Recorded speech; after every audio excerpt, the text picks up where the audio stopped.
Lewiston is a wonderful, diverse, and vibrant community.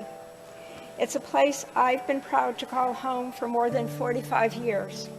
Those of us who live there know what a very special place it is. However, on October 25th, our city transformed overnight.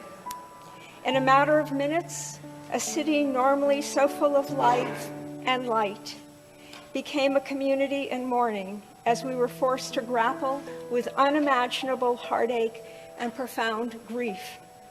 Our sense of safety and security shattered by a horrific act of mass violence.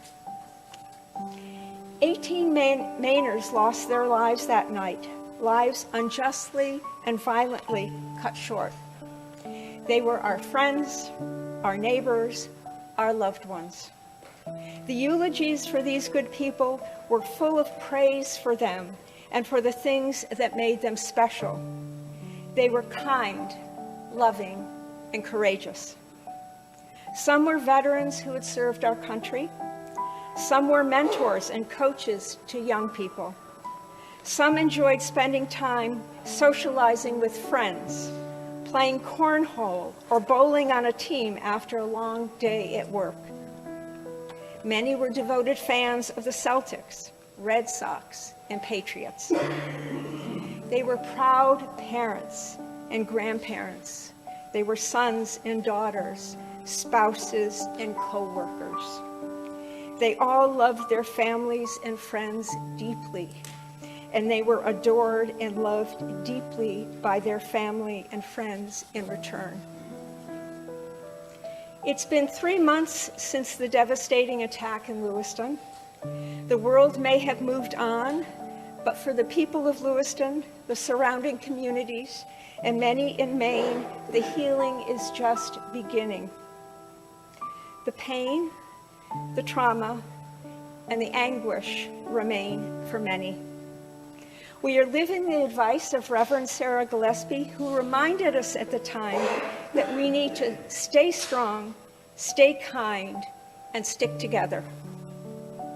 Once again, Lewiston is demonstrating what an extremely resilient, strong, and caring community it is.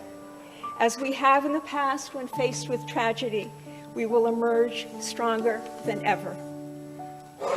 So today, on the first day of the second regular session, I offer this joint resolution on behalf of almost the entire legislature to honor the memories of the 18 Mainers killed in the Lewiston mass shooting.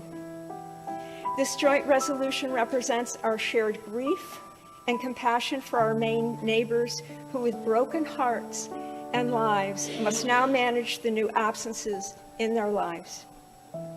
It's my hope that this resolution also represents our commitment to ensure this tragedy is not forgotten, remembering that we truly honor those we have lost by coming together and making a difference in the world. Words we were reminded of after the tragedy by Kevin Boland of the deaf community, a community which lost so many of its beloved in the mass shooting. So let us thank all the first responders, members of law enforcement, and health professionals who responded so bravely and quickly to this devastating attack on our community. Let us give thanks to the heroic efforts of our healthcare providers who cared for the injured, enabling some of those who were shot that night to survive. And let us give thanks for the skilled and dedicated mental health professionals who are helping to heal the invisible wounds that so many carry. Before I close, I want to take a moment to read the names of those lost into the legislative record. Tricia Aslin, Billy Brackett, Peyton Brewer Ross, Thomas Conrad, Michael Delorier, Max Hathaway, Brian McFarland, Keith McNair, Ronald Morin, Joshua Seal, Arthur Strout, Bob and Lucy Violet, Stephen Vozella, Jason Walker, Joe Walker, Bill and Aaron Young. Let us observe a moment of silence, remembering and honoring the lives of the 18 people who were lost that night, and letting their families and friends and the survivors know that they are in our thoughts and hearts always. They and their loved, lost ones will never be forgotten.